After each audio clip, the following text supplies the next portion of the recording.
नमस्ते दोस्तों, आप सबका मेरे YouTube चैनल में बहुत बहुत स्वागत है। मैं एक होली गीत सुनाने जा रही हूँ। जैसा लगे कमेंट करके जरूर बताना।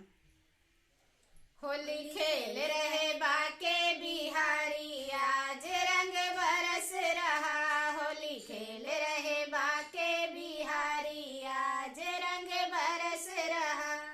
ग्वाल भी खेल रहे, गोपियां भी खेल रही। ग्वाल भी खेल रहे, गोपियां भी खेल रही। राधा रानी आज रंग बरस रहा। होली खेल रही राधा रानी, आज रंग बरस रहा। होली खेल रहे बाके बिहारी, आज रंग बरस रहा।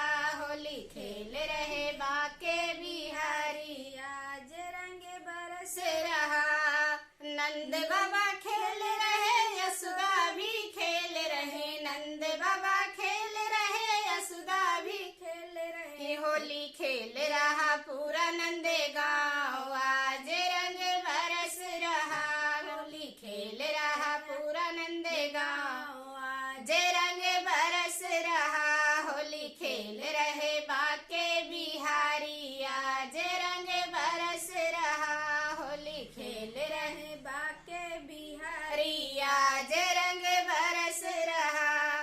वृंदावन खेल रहा, बरसाना खेल रहा। वृंदावन खेल रहा, बरसाना खेल रहा। होली खेल रहा पूरा ब्रिजवा,